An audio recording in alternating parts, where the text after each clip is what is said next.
Hi, this is Jay McClellan with Ionia County Search and Rescue and Montcalm Ionia Citizen Corps.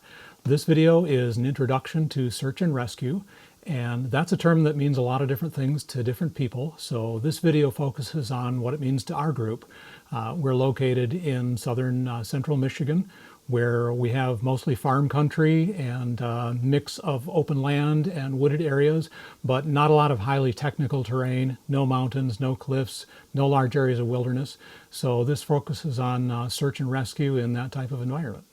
We're going to focus mainly on the search aspect of search and rescue because far and away that's what consumes most of our resources.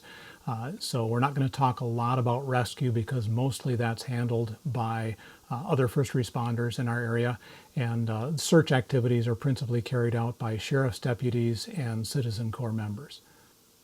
So here are the objectives of this course. By the time we're done, you should be able to list the reasons why we consider every search an emergency until proven otherwise. You should be able to describe the initial actions we take in the earliest stages of a search because they can greatly affect the outcome of the search and also the amount of effort expended to resolve a search situation. You should be able to list the essential pieces of information we try to gather early on about the situation and about the subject we're searching for.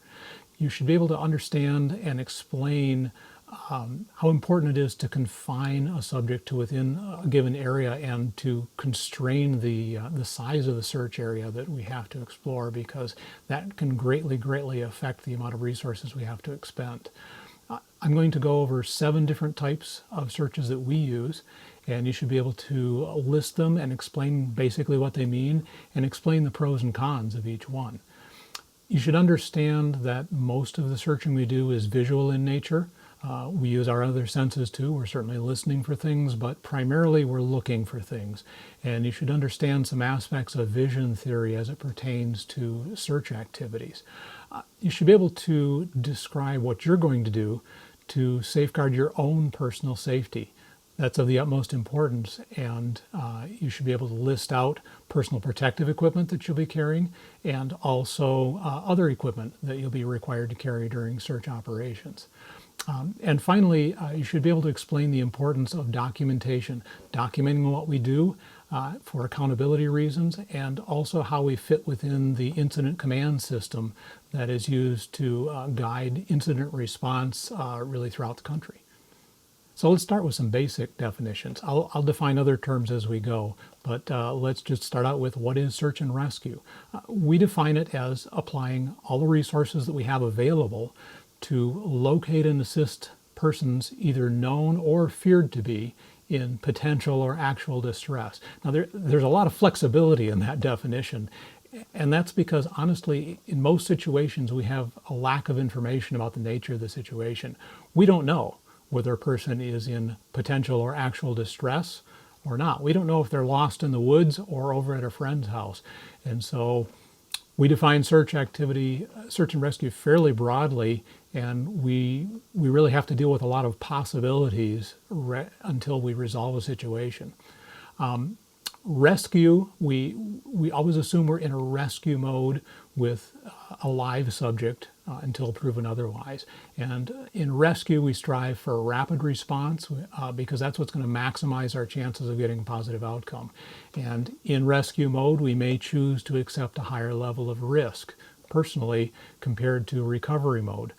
Recovery mode is when we have a known dead subject. And if the subject is deceased, then time is not nearly as much of the essence, and our main concern is going to be maximizing rescuer safety. When people think of search and rescue, the first thing that comes to mind generally is to locate a missing person, and that's certainly a big aspect of it. But we also have to keep in mind we may be searching for evidence. That can be either clues leading to a person or possibly evidence that may relate to a criminal activity. Because time is of the essence, it's important to initiate rapid actions as early as we can, both to increase the probability of finding the person or whatever we're looking for, but also to decrease the size or limit the size of the search area. And it's important to get the available resources organized as early as we can, and that's tough, honestly. In most search activities, there's going to be a degree of chaos early on until things get organized. That's just how it is, and we just have to deal with that. But we apply organizational skills as early as we can, at the management level certainly, and then we start bringing in trained teams as early as we can. We need to organize equipment that we may need, depending on the situation. We may need to bring in specialized equipment. We don't have the level of specialized equipment needs in our county that we might see in more mountainous parts of the country, but nevertheless, we do have specialized equipment needs some of the time. Another important resource is untrained volunteers.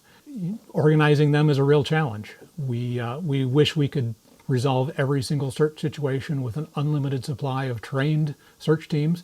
Reality is that's not the case. We rely on untrained volunteers. One of the functions of Citizen Corps is to help manage untrained volunteers, get them registered, get them processed, get them screened, so that we can turn them into as much of an asset as possible. Untrained volunteers, unmanaged, can be a liability. They can make the situation worse. And so an important aspect of search and rescue is managing that resource so that it's a positive instead of a negative. We assume every search situation is an emergency until we prove otherwise. The obvious reason is that a person may be injured and may need emergency care, or may soon suffer injury due to exposure to, for example, heat or cold weather. Some less obvious reasons are we unfortunately do have to deal with an abduction situation sometimes, and time is definitely of the essence in that kind of situation. Also, a person may have medical conditions that require medication, and if they're behind on medication, that can be an issue, and time is of the essence. Other medical conditions like dementia and developmental issues may get more exacerbated over time. The longer we wait, the more a person may become agitated or confused or more likely to wander farther, so time again is of the essence. Also, and especially really, time increases our search area. The longer we wait, the longer it takes to find a person, the farther they may have traveled, and the required resources may grow exponentially. So we'll talk about containment in a few slides later. And finally, if we're looking for clues to a person's whereabouts or evidence of what may have happened, time and weather can destroy those clues. And we may need to protect clues and evidence from the effects of the environment and weather as soon as we can. Broadly speaking, you can say there are 4 phases of search and rescue: locate a subject, access a subject, stabilize them, and transport them. And as I said earlier, in this presentation, we're mainly focused on the location phase because that's the main thing that consumes our resources. In our part of the country, usually access is not all that difficult. If a person's lost in the woods, we may walk right up to them.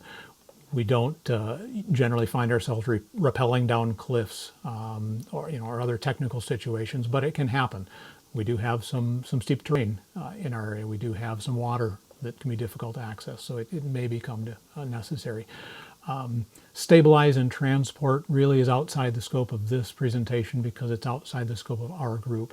That's generally handled in our area by emergency medical services.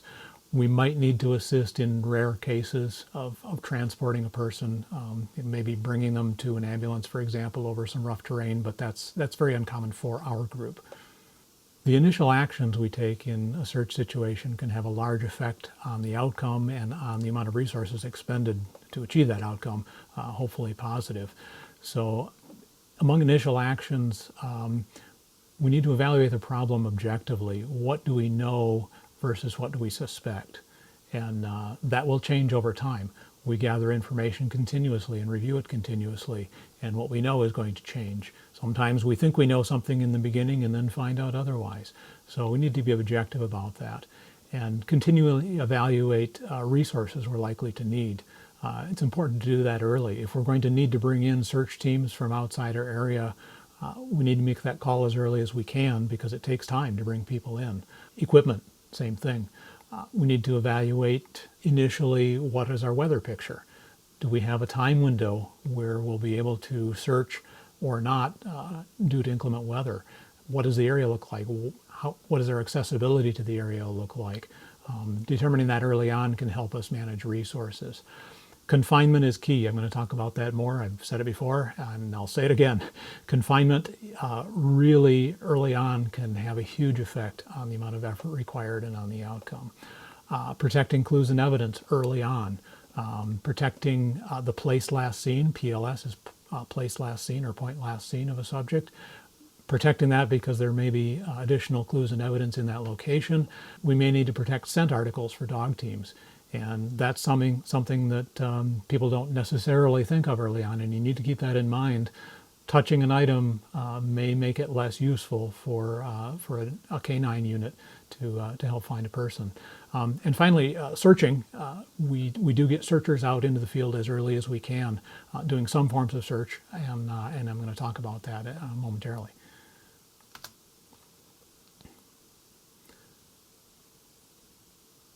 Information gathering is usually done by sheriff's deputies, the initial gathering, not by Citizen Corps members.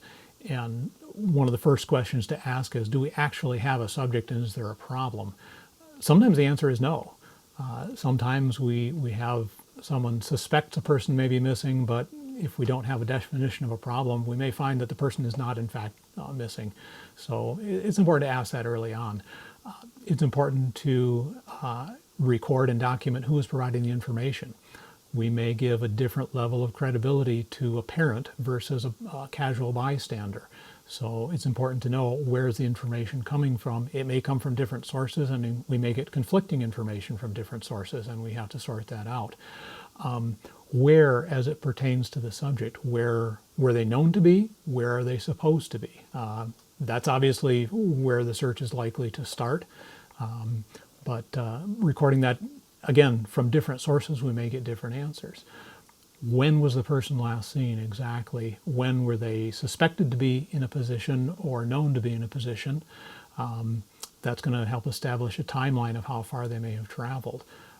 Why is the person thought to be missing? With children, frequently it's one of three things. They run away. Maybe they get mad. Maybe they have a fight with their mom. Whatever it is, children do run away. We're not usually talking about cross-country, large-scale runaways. Kids run away for all sorts of reasons. Often they wander away. And, okay, guilty. I have done this as a kid. I like to explore in the woods, and I used to just wander off and sometimes be gone for way too long. And, yeah, my parents were searching, so it happens. And often it's very innocent, and kids lose track of time. I have. And unfortunately, sometimes children get taken away, and we may not know which of these is the case early on, but we need to ask these questions and find out if we have an indication early on of what that situation is. With adults, certainly they get lost, or there may be a criminal intention or a suicidal intention. If someone is suicidal, then they're also assumed to be potentially homicidal. That's a case where Citizen Corps members like myself would not be involved in a potentially homicidal situation. We're not trained and equipped for that. That would be handled by sheriff's deputies. And finally, medical problems. Long-term medical problems like dementia certainly cause people to wander off, and that's fairly common. But it also could be a short-term problem. A person may have a reaction to a medication that causes confusion. And gathering that kind of information can really help us guide the search more intelligently. Here's the information we generally include in a subject questionnaire. And again, this level is usually completed by sheriff's deputies. Obviously, who are we looking for? Not just formal name, but nicknames. How old are they? What is their sex? Can we get a photo if at all possible? That's extremely helpful. What do they look like? Description, especially in the absence of a photo. Their weight, height, skin, hair, and eye color, any identifying marks like tattoos that may be useful. Clothes they were last known to be wearing or possibly wearing. People may not know what a person is wearing, but if they're frequently seen in a blue jacket, that might be useful to us. Medical conditions that are relevant. A lot of medical conditions may be relevant to search and rescue. I mentioned dementia. Also things like diabetes may be relevant because they may have medications that are needed at a certain frequency.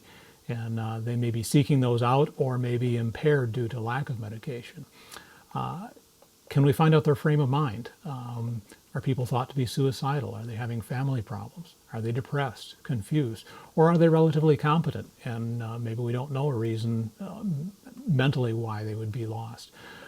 Qualifications can be very important, and that might surprise some people. It's important to know what training a person has. Are they a hiker? Are they a hunter?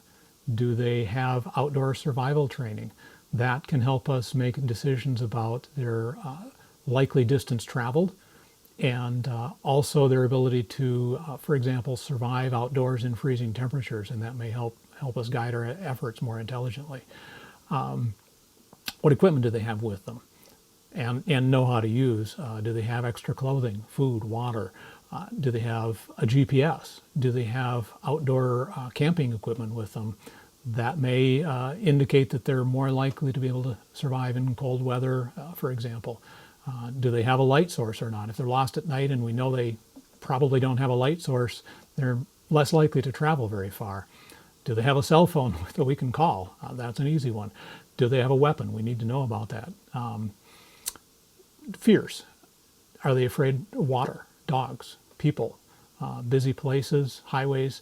Anything they're afraid of, if we can find that out, may help guide the search again. We would find those areas less likely to have a probability of detection versus areas that they're attracted to. Are they attracted to, for children, playgrounds, known friends they may be visiting, workplaces they may be traveling to? Anything that may be an attractant is going to be a higher probability search area. Confinement refers to primarily limiting the area that we have to search, and it's huge.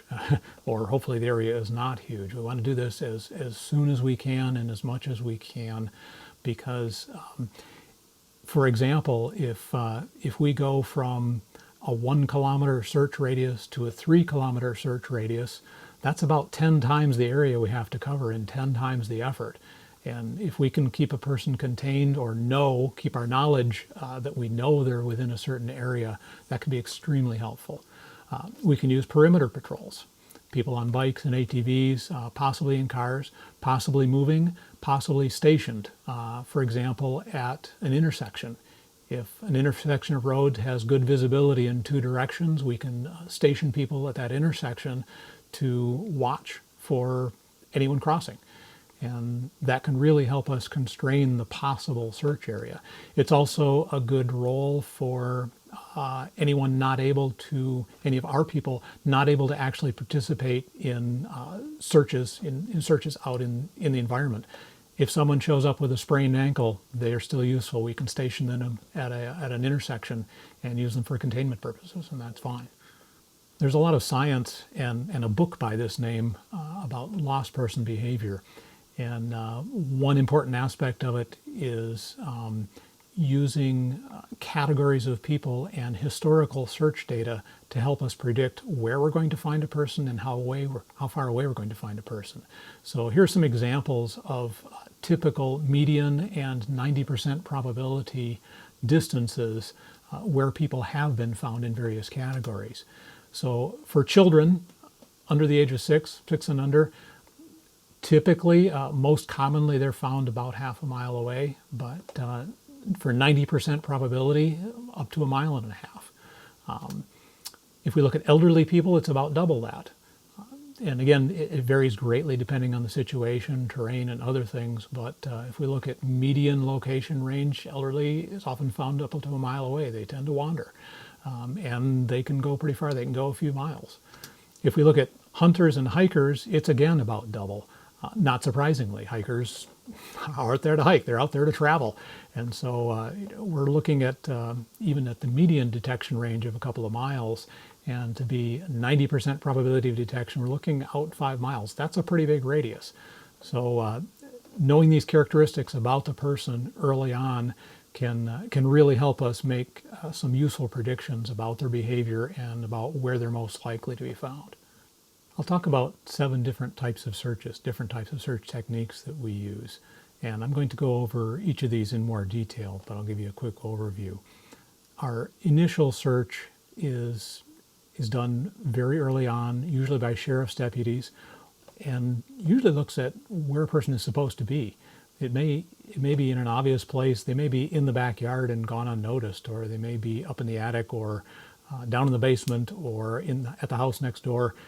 The person might not actually be lost, and we might not actually have a search activity.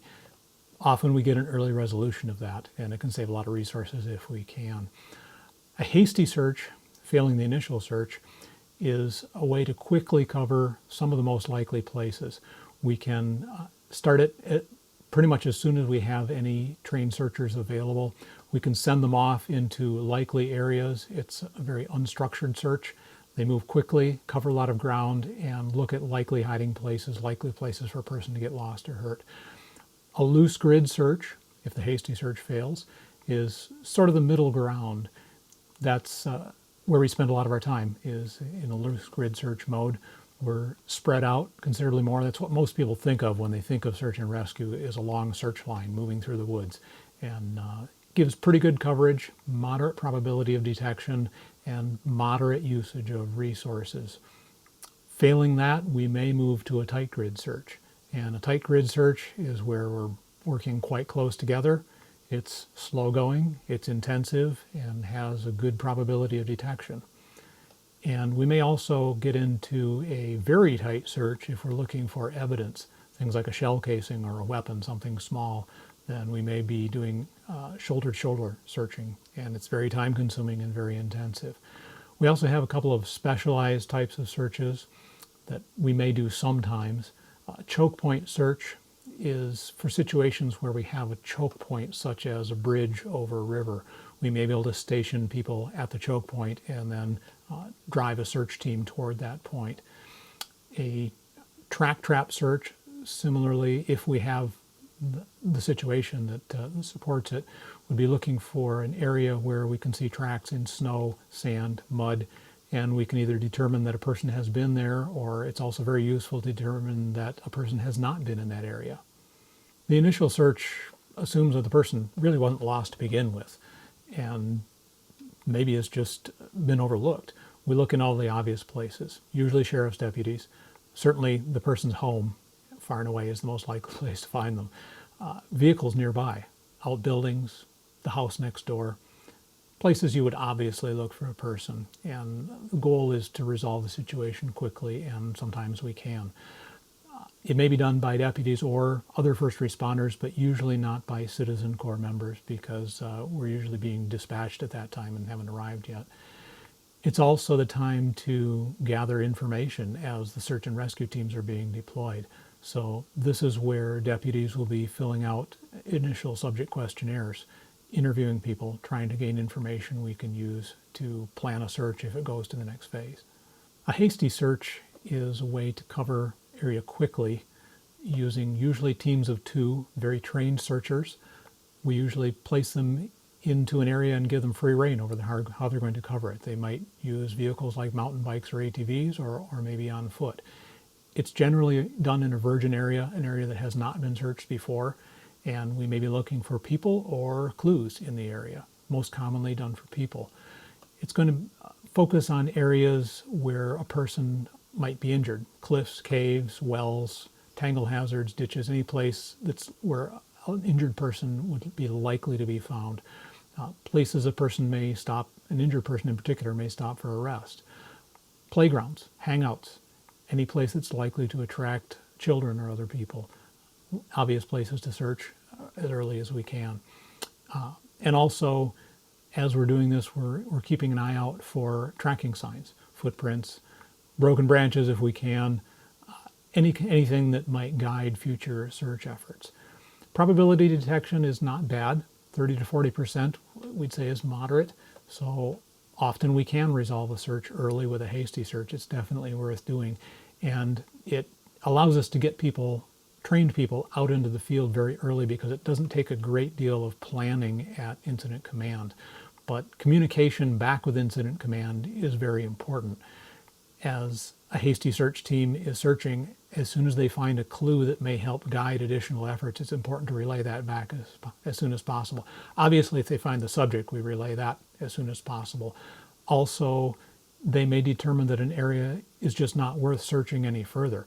This is a wide open field. We can see for half a mile. There's no need to send additional teams here. We often don't have that information until we send someone out into the area. Or the opposite. This may be, this area is a swamp. It's almost impenetrable. We think it's highly unlikely that a child could travel through this area. That's really useful to Incident Command to guide the next phase of the search if necessary. So in a hasty search, our major criterion is speed. We're trying to cover areas as quickly as we can. It's not nearly 100% coverage, but we can get a pretty good probability of detection by looking in the most likely areas.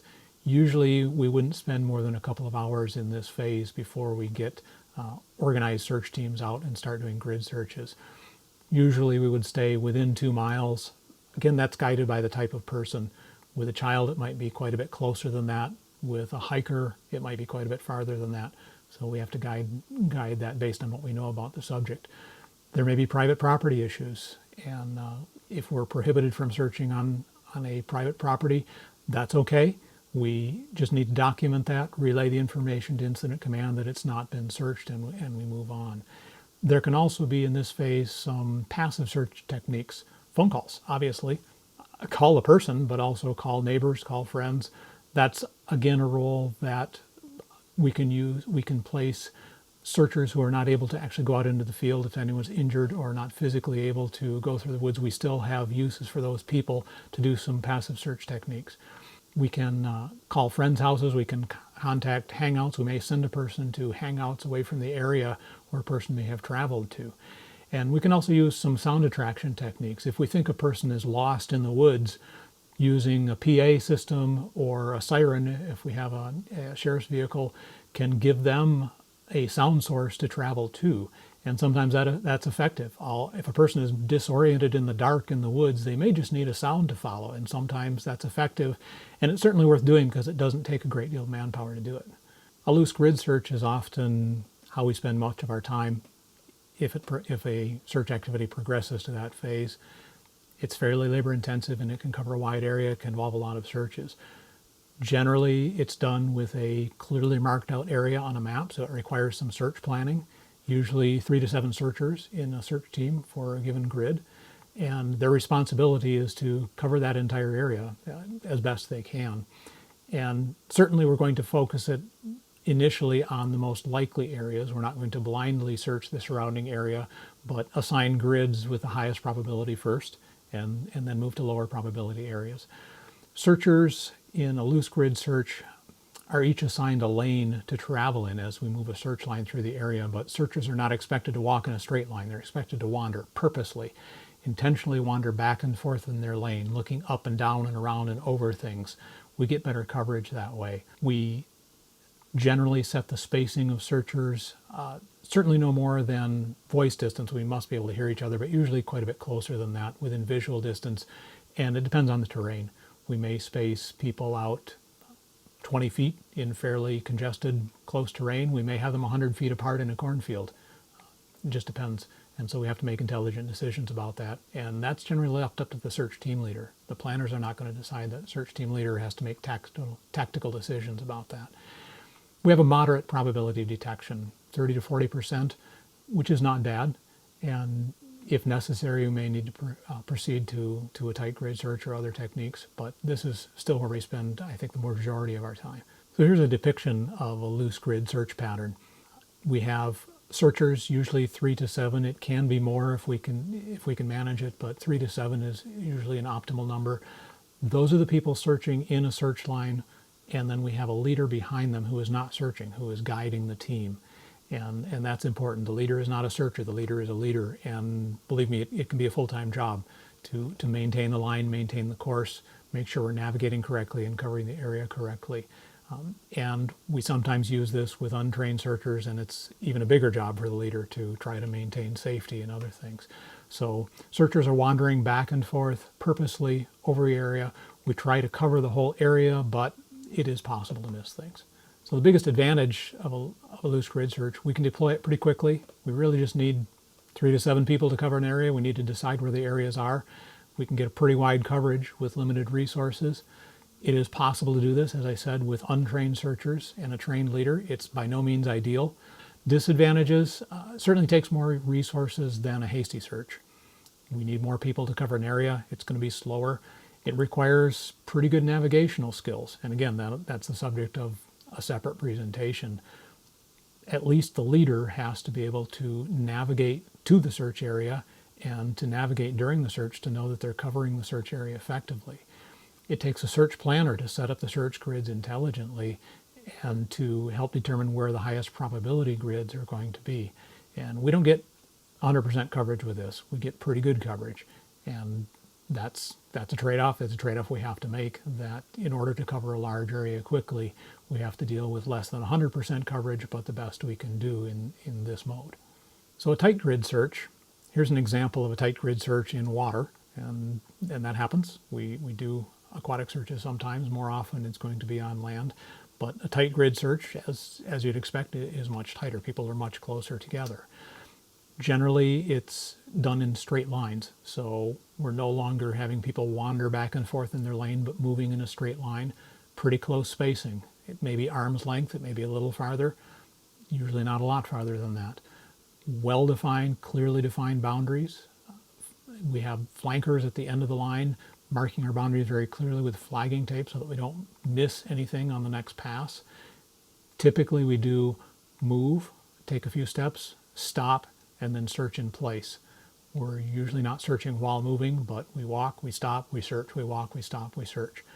Here's a depiction of a tight grid search. So it's like the loose grid in terms of having a line of searchers and a leader in back, but now we're much tighter together and we're moving in straight lines, and each searcher is responsible for searching their own search lane.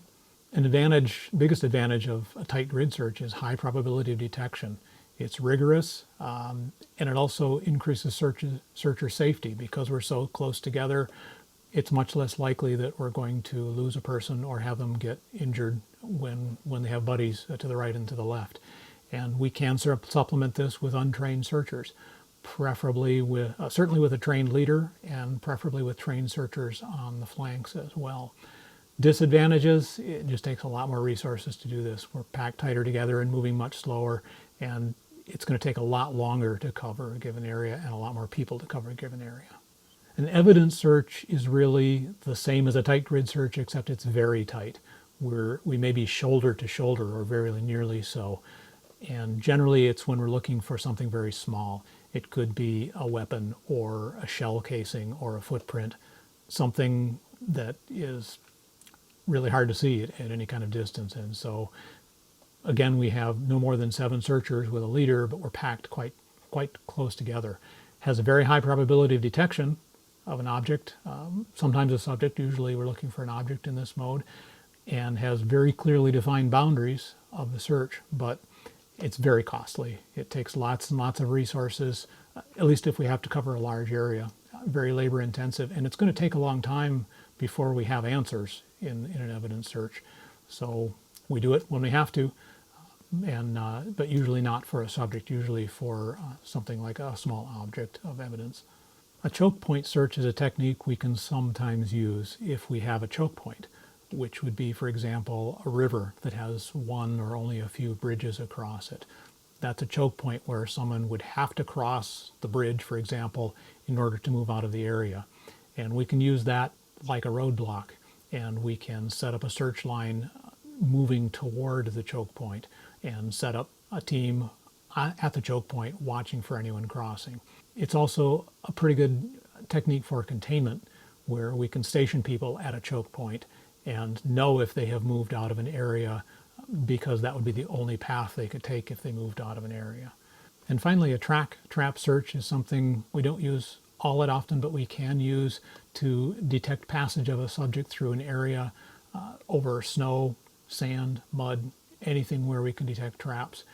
One advantage is that it doesn't take someone there all of the time to use it. We can send someone periodically to see if new tracks have appeared, and look for known changes. Have new footprints arrived, new footprints appeared, vehicle tracks appeared.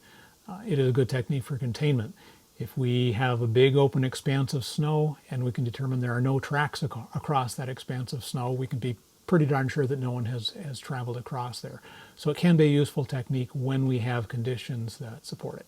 Next, we'll talk about vision theory a bit, because most of the searching we do is inherently visual. It's important to understand that your region of clear, detailed vision is really only about the central 10% of your field of view, and the rest of it is peripheral vision out to 140 or even 180 degrees. And in peripheral vision, you can detect changes in color, contrast, movement, lighting, but you don't see fine detail out in your periphery. And so it's important to understand the nature of that, and a good technique is to stop about 1 second out every 3 seconds and just give your eyes a chance to readjust, refocus, and recognize objects. And then use a sweep. Scan the area visually across in a methodical way, right to left, left to right, to pass that central sharp vision across the entire area that you're trying to cover. And don't forget to look up, don't forget to look behind you, under things. It's very important to not get hyper-focused straight ahead of you unless you're doing something like a tight grid search. Sometimes we use a technique that some people call a rain dance. It's a way of determining the distance at which an object is visible when we're going to conduct a search. And the technique is to gather a team of searchers around an object, and I've got a picture of this on the next slide, have them move in and out individually until they can just see the object. And it's important to use the same or at least similar terrain and vegetation, lighting that we expect to be using during the search. It's important to use the same eyewear, same lighting, flashlights if it's at night, so that we can get a pretty good estimate of individually what is the maximum distance at which a given person can see the object. And then if we take an average of that across the team, we can get an average maximum detection range. And we can use that to use at least a rule of thumb to set a reasonable searcher spacing. The technique, it's more applicable to a tight grid evidence level search. In my opinion, less applicable to a loose grid search where we're going to be wandering back and forth in our lane. Let me show you a picture of it. So for example, here, if we place an object and then have searchers do the rain dance back up until they can just barely see it, usually we'll see a distribution. Some people will be fairly close before they're no longer able to see the object. Other people will be farther away. And if we sort of average that distance out, we can get an average maximum detection range. And a common rule of thumb for a tight grid search would be to set searcher spacing at about twice the average maximum detection range. That doesn't necessarily give us 100% coverage. It will not. That's just a rule of thumb to be regarded as a starting point. And we can adjust that based on the nature of the search we're doing, how intensive we want to make it versus how much time it's going to take. If we're doing a really tight grid search, we're going to bring this in quite a bit tighter. I would say if we go much beyond twice the AMDR, we're not doing a tight grid search anymore, we're doing a loose grid search. So I would put this at about the maximum spacing for what I would consider a tight grid, and then we may move it in from there if we want to increase probability of detection. As we're doing a grid search, it's important to consider effects on our distance vision, our ability to see things at a distance, things like trees, brush, leaves, the terrain. If we're in flat terrain, we can expect to see things at a greater distance than if it's very hilly, in general at least, because these things, changes in terrain and hills and brush, these all can mask a subject or clues. And we need to take that into account when we're considering what kind of spacing we want to use on any type of grid search. Always, if you're searching, if you encounter something where you just can't see around, if you're doing a loose grid search, maybe you can walk around an item, but it's perfectly fine to ask the person next to you if they can see it. Often that saves a lot of time rather than wandering out of your lane trying to see something. So keep that in mind, that if you're responsible for covering a lane and you can't see everything, maybe your neighbor can, and that can be a good technique. We use a number of different communication techniques. We use radios, and in our organization, usually we are using 800 megahertz trunked radio system that's maintained by the state of Michigan and used by first responders, most first responders in the state. So that's, I would say, our primary communication system with a search team, between a search team and incident command. We also may use FRS radios, Family Radio Service, walkie-talkies, for local communication just within a team. They have a pretty short range, a few hundred feet, maybe more. It can be quite a bit more depending on the terrain, but reliably in the woods with hills, a few hundred feet is about all I would count on them. But that's fine if we're running a search line, and it can save a lot of shouting. So if a search leader has communication with people on the ends of the line or spread out on the line, or everyone with FRS radios, that can be quite beneficial. We can use, obviously, direct voice communication if we're close enough. We do use PA systems occasionally, sirens, as I mentioned, as an attractant to possibly attract a subject who may be disoriented and needs a way of finding their way out of an area. We also use whistle commands, and this is something that we use with our trained search teams, and we can also use this with untrained searchers, giving them very quick instruction on whistle commands. The basic ones, and this is pretty standard, 1 means stop, 2 means go. And occasionally we might use 3+ as an emergency signal. If you really need to get everyone's attention, just keep blowing the whistle. But primarily it's 1 for stop, 2 for go.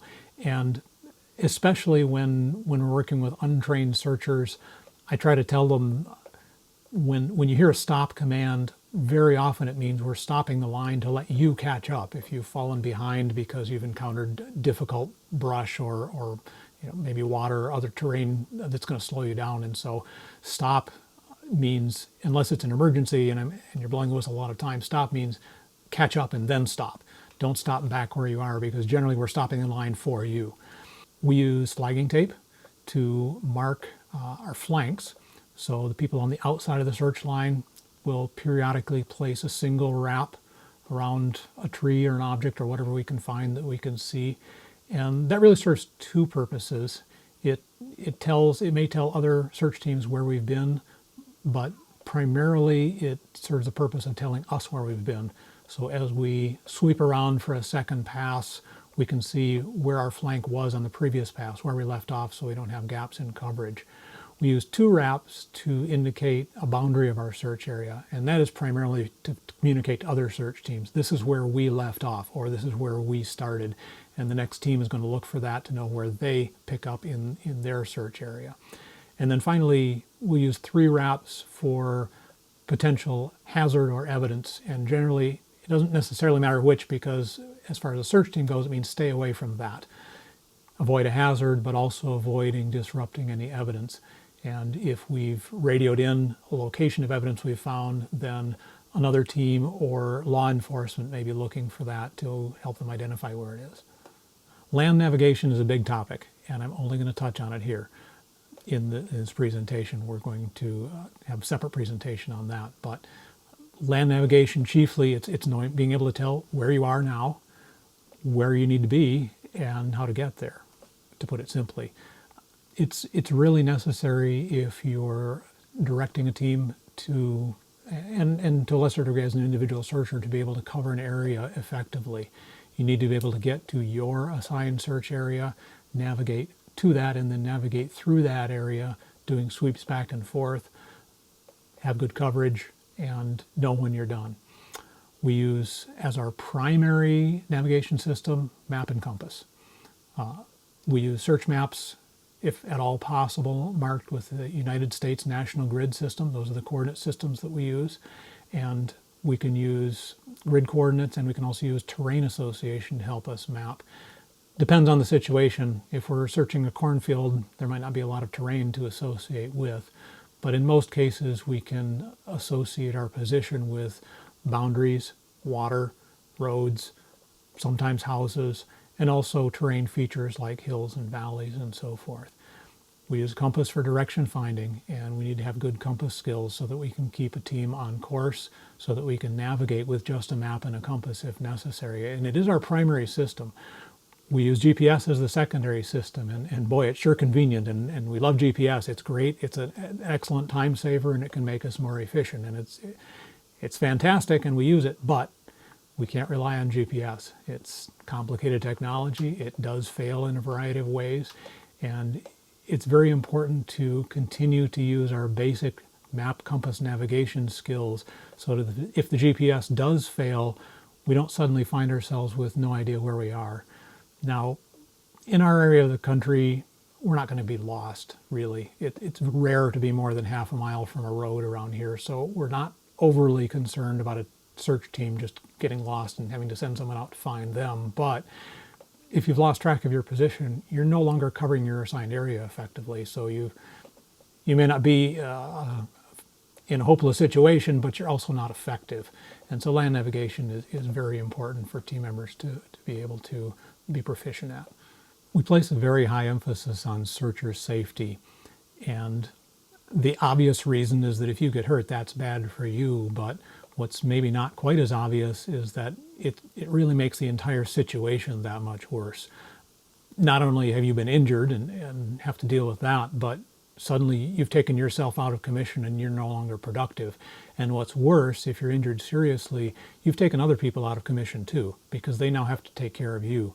If we're on a search team and you have a serious injury, we have to at least probably peel off at least one person to help you get back to safety or to stay with you until someone could come rescue you. So it's a big deal. Protecting yourself first is not being selfish, it's being smart. And first and foremost, stay within your training and your abilities. Stay within what you are comfortable and confident that you can do safely and that you have the proper equipment to do safely. Follow the commands of your search manager or your search leader. This is not a democracy. Certainly a leader should listen to any good ideas you have, but the leader needs to be able to lead and you need to be able to follow commands. That's especially difficult if one is leading untrained searchers. I can tell you that from personal experience, but it can be done. Dress for the conditions. Dress for unexpected conditions. The weather might not have rain in the forecast. That doesn't mean it's not going to rain.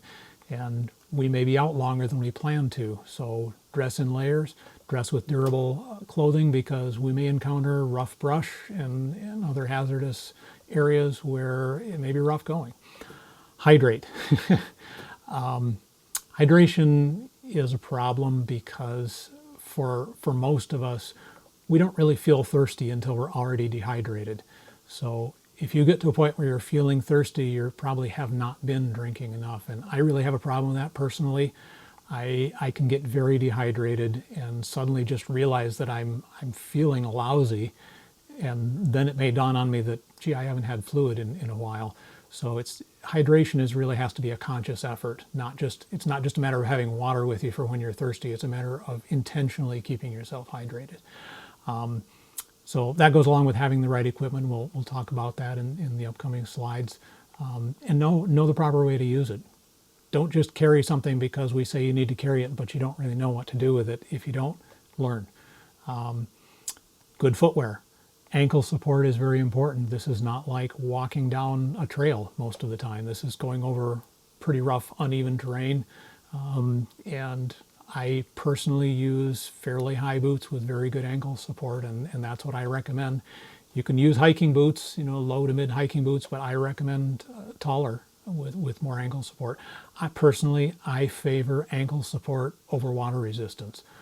Some people like muck boots, knee-high long boots to keep their feet dry, and yes, that definitely has value, but I wouldn't trade that for a good ankle support. Safety toe, safety sole, that's, I would say, something to be aware of. It's definitely a benefit, and would I say it's essential? Not necessarily. My boots don't have a puncture-resistant sole, and that's something that I need to be constantly aware of. You need to be looking out for things like boards with nails in them and other hazards if that's what you're wearing. If you go with something with more puncture resistant, then you have more resistance to that. So think about it. That's the main thing. Watch out for slipping hazards. It's very easy to be looking around and trying to find something and not watching where you're going. And you got to remember to watch where you're going first. Slip hazards, trip hazards, any of those can cause a sprained ankle and put you out of commission, and possibly put others out of commission too. At least keep voice contact with other searchers, preferably visual contact with other searchers. If you find yourself off by yourself and you can't see or hear anyone else, you've got a problem, and you need to solve that problem. That doesn't mean that if you and a partner are searching, you can't go on opposite sides of the building. You don't have to be joined at the hip, but you should really maintain frequent visual contact with those on your team. And finally, if you see an area that you feel is unsafe for you, absolutely don't go in there. Do not search it. That's perfectly fine and perfectly acceptable, but document it. Document it and communicate it to Incident Command that this area was not searched due to safety. It's not a problem as long as Incident Command knows the area has not been searched. Here's a list of minimum required personal protective equipment that you need to have, beginning, as I mentioned on the last slide, with good footwear. And you might laugh at my little graphic of flip-flops up here, but we have seen untrained searchers show up as volunteers at a search operation in flip-flops. It has been done. We don't expect any of our people would do that, but really you need serious boots and reliable footwear for this activity. Eye protection you're required to have with you. There may be situations like searching a wide open field where I would say it's acceptable not to be wearing eye protection. Other situations like searching woods at night, I would say it's absolutely essential. It's very easy to get an eye injury when you're pushing through brush in that kind of situation. And I think you should always have it carried with you at least, so that as you pass from what seems like easy conditions into thick brush, for example, you can stop and protect your eyes. Head protection, kind of the same thing. There are definitely cases where in a wide open field, a spiffy green hat like this might be perfectly adequate, but you need to have decent head protection, have a helmet you can use, so that if we do have to, for example, push through thick brush at night, a helmet really comes in handy. I would say I prefer to have a helmet that has a means of holding a headlamp if I choose to use a headlamp. We'll talk about that lighting in a minute, but some kind of helmet. It doesn't have to be a hugely expensive, hugely fancy helmet. A basic helmet is generally sufficient for the needs that we have in our area. Hand protection, good pair of gloves. Probably enough said, really. Make it leather gloves, make it something decent, not something lightweight and that's going to be snagging on brush and so on, but something that can take some abuse, and in cold weather, possibly something that's insulated. Insect repellent, for your comfort. Certainly in the case of mosquitoes and other biting insects, we have a lot of them here, we grow a lot of them, but also ticks. Protect your ankles with good tick repellent, and be prepared to deal with that, because ticks are a reality here. Lyme disease is a reality here, and we need to guard against that.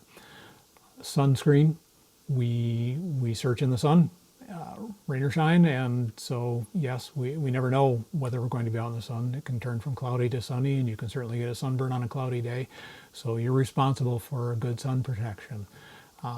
Personal flotation device, if we're working near water, certainly if we're working in water, but also if we're working near water with a potential falling hazard, you need your own personal flotation device with a whistle, and sometimes additional specialized equipment depending on the situation.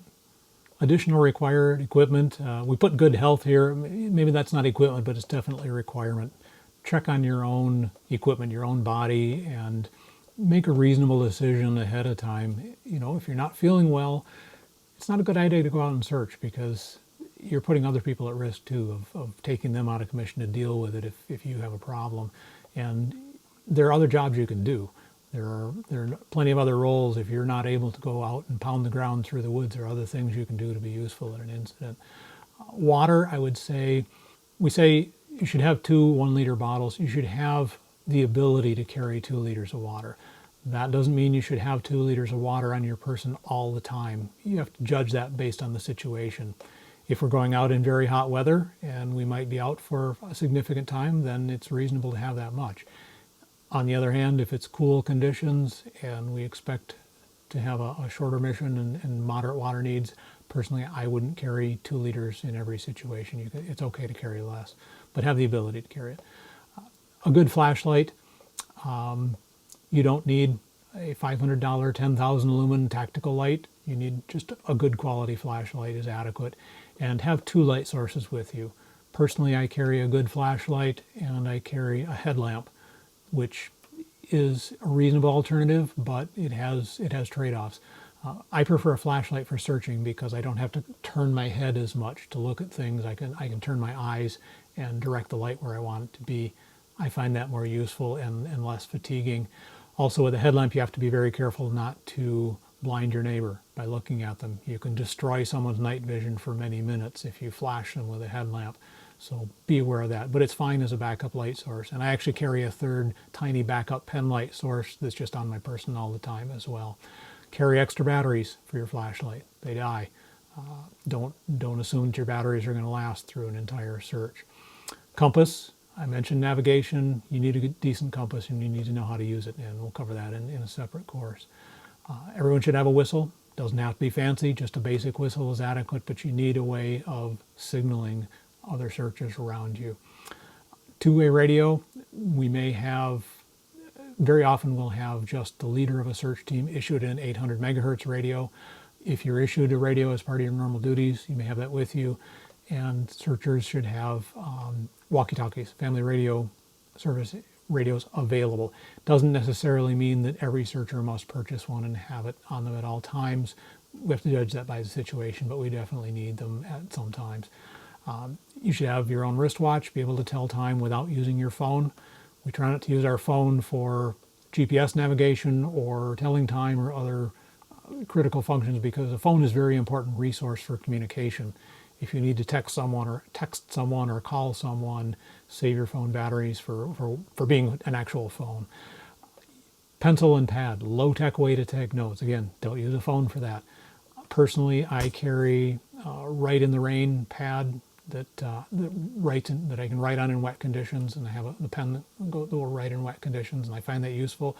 We're in the rain sometimes, and you need to be able to write things down. They're not very expensive, and they're worthwhile. You need your own flagging tape. Just a roll, it doesn't have to be fancy, but everyone needs flagging tape. You may not be a flanker in every situation, but we need the ability to have someone be a flanker and have your own supply of that. You should have your personal ID with you, whatever's been issued to you, depending on whether you're a sheriff's deputy or in Citizen Corps. Have your ID on you at all times. That's going to be required. And finally, a personal first aid kit, and I'll talk about that in the next slide. But as you can see from my graphics here of the backpacks, keep it reasonable. We are not, in our group, going into deep wilderness situations. We're not going to be caught out in the wilderness for days at a time. Don't bring a tent. Be reasonable about it for the situations that we're going to face. A small pack is entirely reasonable. I carry one. I carry more equipment than this, but I don't go crazy with it. So have some way to carry this and have the basics, and then add whatever reasonable equipment you feel is appropriate for you. So personal first aid kit is for you. This is not talking about what you might need to care for an injured person if that's your role. This is to care for you. And I divide it into two categories. First, any critical medication for any conditions you have absolutely needs to be with you. An inhaler, an EpiPen, insulin, whatever it might be to deal with any possible medical situation that you might have that on your person at all times. And then secondly, minimum first aid kit. And this really is the minimum. I carry this on my person at all times just because it's handy. But you should have basic first aid for you with you. Don't assume that your team leader is going to take care of you for minor injuries. Band-aids. Carry a few. Be reasonable. You don't need 100 bandages of different sizes. You need a few to deal with minor cuts and scrapes. That's going to be adequate for taking care of yourself. Pain reliever, if that works for you. It does for me, and I carry some. Tweezers with a sharp point. That's important. If you get a tick on your body and the tick has embedded and is biting you, really the only good way to remove it is to grasp it as close as you can to the skin with sharp pointed tweezers and pull straight out. Most other methods of trying to remove a tick are going to make things worse. And you can get good sharp tweezers for a few bucks, and they're handy for splinters and thorns and other things as well. So it's just basic thing you should have with you. I carry wet wipes. Not a lot. I carry one packet so that I can wash my hands if needed. It's just convenient, and it may not be first aid. It may not be a medical condition. It might just be that it's time to eat lunch. but having a way to clean your hands is very valuable, and it's worth carrying something at all times. Just a packet of them is adequate. And I always carry nitrile gloves. If you're in a role of potentially caring for a victim, you may have many pair and you may have a lot of other equipment as well, but I just carry one pair of nitrile gloves with me at all times. They pack down so small, it's just handy to have them. And again, that may not be for a first aid situation. It may just be for, I have a messy activity to do. Maybe I need to clean boots or whatever, deal with something that's muddy. It's handy to have gloves with you. And certainly to deal with any first aid issues you might have, you can put gloves on and have clean hands. So that's the minimum. You can certainly add as much as you want to this, but again, be reasonable. You don't need to carry many pounds of first aid with you. Be reasonable for the role that you're going to play, and pack a reasonable kit to take care of yourself. So we're almost done. We need to talk about documentation. We need documentation for accountability. We need to document who did what in an incident so that we can account for our actions and for resources that were used. We may need documentation for liability purposes. We certainly need documentation of subject information that we gather early on and throughout a search operation.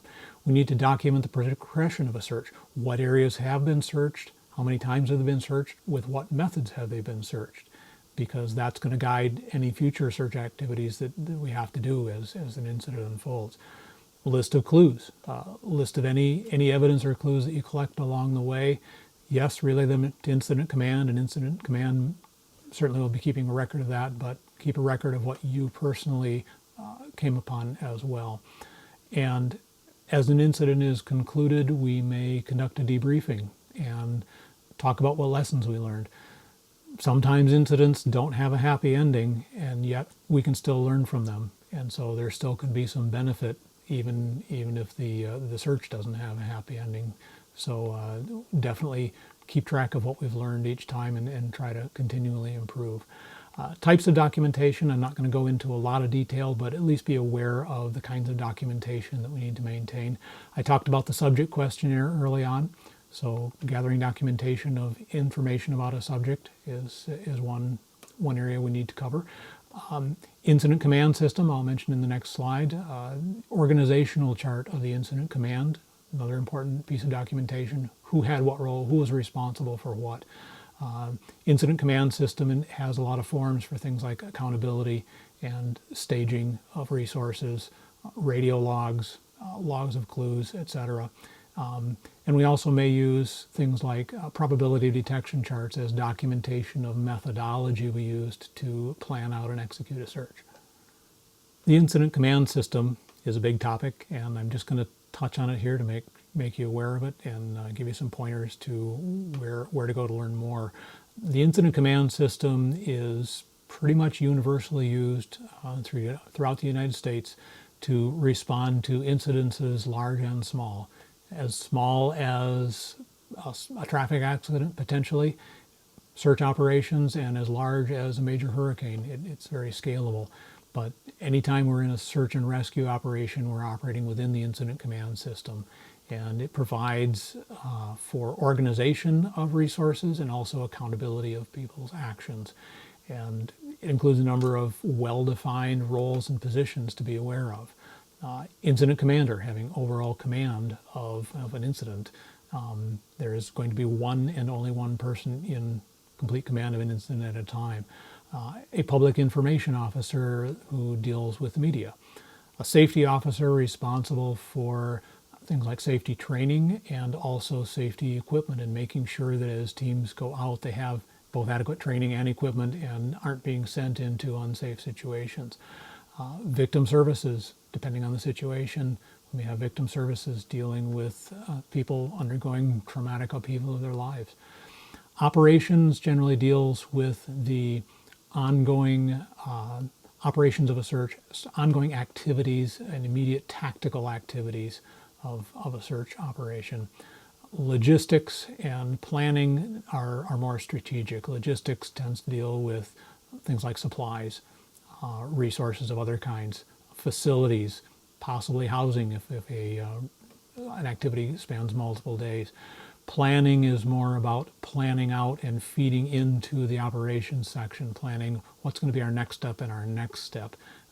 So looking steps ahead to try to see, okay, when the current phase comes to an end, we already know what we're going to be doing next. In a larger operation that involves significant expenditure of resources, there may be a role for administration and finance, and it can be quite complicated in a large operation. And then liaisons for communication between agencies. There's certainly a lot more detail to the incident command, but that's like a really quick overview.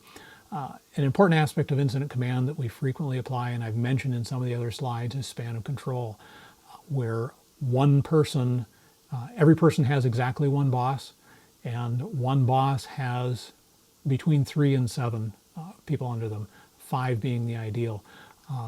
We don't put one person in charge of 20 people. It doesn't work. So when we have that kind of situation, we need to create an extra level or find another way to break it down so that one person has a reasonable span of control.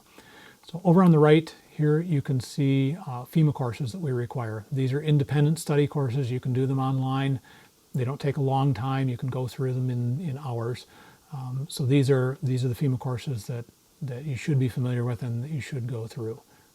IS 100 and 200 deal with the incident command system on a more local level as it applies to individual responders and applies to smaller scale situations. IS 700 and 800 deal more with the national response system and national response framework for dealing with large scale national emergencies. And as local responders, we need to know how we fit into that larger system. Well, that's going to wrap up this training. These are the objectives we set out at the beginning, and at this point you should be fairly comfortable listing the reasons why we consider every search to be an emergency. You should be able to describe the actions that we take at the beginning of an incident to try to maximize speed of resolution and maximize our chance of a positive outcome. You should be able to list what's involved in information gathering, especially during the initial actions, but also as an incident unfolds, what information we gather continuously, generally about the subject and the situation that we're trying to address. Understand why it's important to confine our search area and limit the scope of the search. It can greatly improve our resource utilization if we can, and list out the options I've talked about for doing that. You should be able to describe the 7 different types of searches that I talked about. Describe what they're for and what's good, what are the trade-offs of each one of those. You should be able to understand vision theory, as I talked about. Aspects of your own personal vision as a searcher that you need to be aware of so that you're getting the best possible performance out of your own optical system.